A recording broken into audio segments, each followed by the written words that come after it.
Carmen Mina was looking forward to a few days of fishing with friends off the coast of Lampedusa, where he spent his days working as an optician. And that night on the boat with his friends, Carmen found himself struggling with insomnia. And in the distance he heard a flock of seagulls crying, and he thought, wow, what lucky birds. They seemed to have found quite a catch.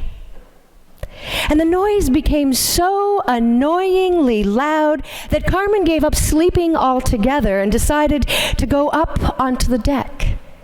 And others from his small crew awoke and they joined him on the deck. There was something odd about that sound, they decided. And so they pulled up the anchor and they moved towards the noise that was growing more eerie and terrible by the minute. And in the distance, they started to make out black shapes on the water, not birds, not fish, but people. Hundreds of people drowning in the sea. And Carmen swallowed hard. Their boat was meant to hold 10 people, and there were already 8 friends on board, and he never for a second wondered about whether to save the refugees or not. His first thought was, how can we save them all? But the answer was clear. They couldn't. They moved swiftly into action, steering the boat towards the largest clusters of people where they could pull many people up at once. And as Carmen tells the story of that night, he can still feel the hands of the first young man he saved grasping onto his forearms, bones smacking against bones as the sea bashed them about. And as they locked arms and eyes, the migrant refugee crisis became real, and he would be forever changed by it. As the disciples watched Jesus being dragged off and flogged, they might well have thought about wanting to call the whole thing off. Could we start again, please? It was getting too frightening, too real, too hard to come face to face with human fragility and failure, and too late to call the whole thing off. And so some of them, like Peter, became confused and panicked, and they fled and they denied that they even knew Jesus at all. And others, like Judas, caught wind of where the wind was blowing early on and devised a plan to save themselves. And still others stepped aside when they had the power to save Jesus. They washed their hands. They washed their hands, not realizing it was their soul that had been stained. And it was the women who knew what it was like to live on the margins of society, who stood by Jesus, holding him in heart and prayer as he breathed his last. They risked being picked up by the authorities. They risked having their hearts torn open with empathic pain for the love of the crucified. In his very last speech, Martin Luther King Jr., the very last speech he ever gave before he was assassinated, he reflected on the parable of the Good Samaritan. And he cautioned anyone who was quick to judge, the priest or the Levite. They weren't callous people or evil. They were simply afraid of what might happen to them if they stopped so they couldn't help. And that was the question that Pilate asked. What will happen if these crowds grow more restless and rebel? That was Judas's focus when he made his choice. Look, I trusted Jesus, but he is no Messiah. My father was right. You've got to look out for yourself in the world.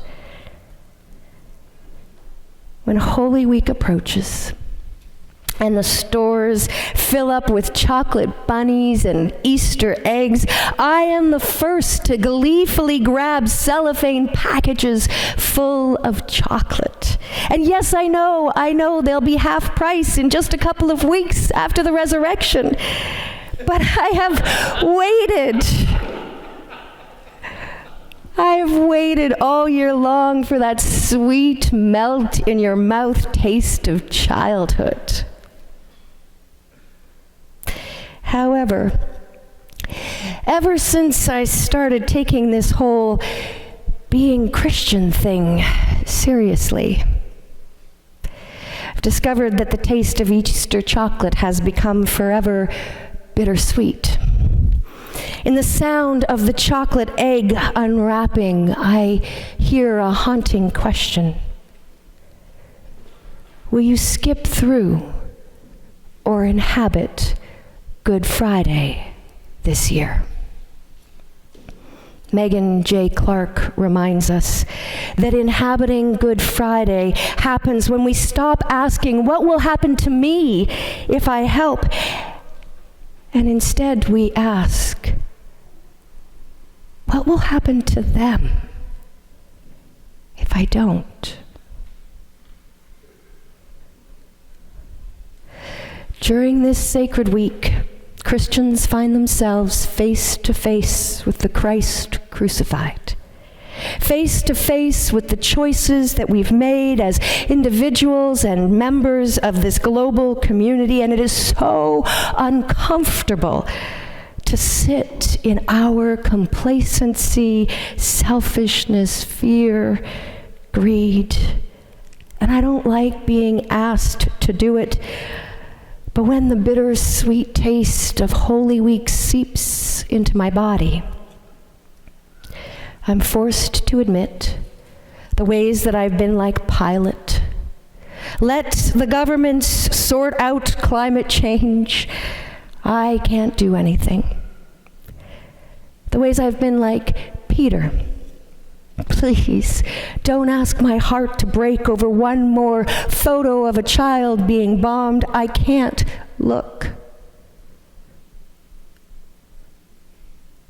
The ways I've been like Judas.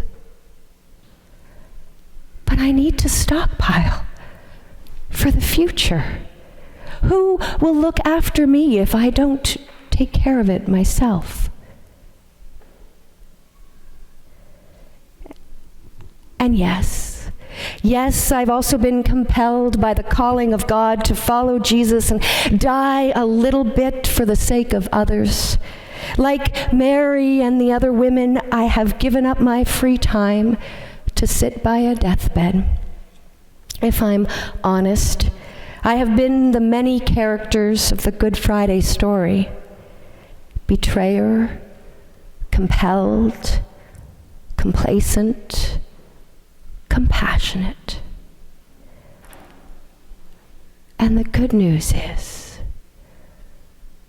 that God knows this, accepts me, and invites each and every one of us to the dinner table.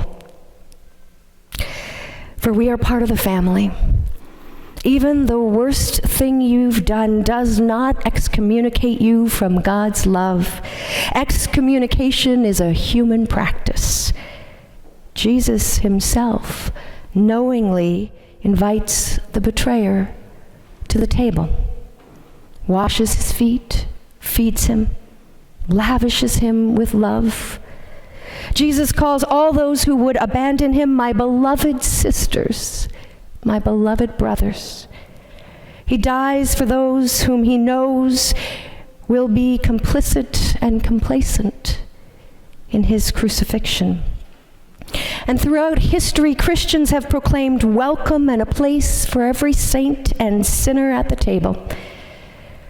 We have broken bread with murderers, with greedy, the perpetually lost, the hopeful, and the hopeless. And we count ourselves as one amongst them, one amongst the many beggars who walk on our knees through the pain of it all to sit at the feast of grace. So today, as the bread breaks and the wine spills out, we will remember the first time that a group of broken but hopeful believers gathered, not saints, but ordinary sinners with hearts that yearned for resurrection, though they didn't know that that's what it was called. And we'll remember the one who kneeled down, bathed their feet in mercy, quenched their thirst, and satisfies our hunger as well, with souls fed by God. We might just let our hearts be broken, as the disciples' hearts were, when we see the innocent being condemned. And we might just live into Good Friday and ask the question, what will happen to them if I don't? And if we follow Jesus to the cross, we just might discover what it means to save your life by losing it. Because inhabiting Good Friday isn't about the death of your body, though it has meant that for some of his followers. It is about the death of the paralyzing greed, guilt, fear, shame, and hopelessness that we feel when we cling to the words, "But what will happen to me?" And it's about the birth of love that's more powerful than death. It's the discovery of a God who has the power to strengthen and uphold you in whatever day ahead you may have. It's the discovery that nothing we encounter is stronger than the love of God. A love that resurrects the crucified and changes us forever.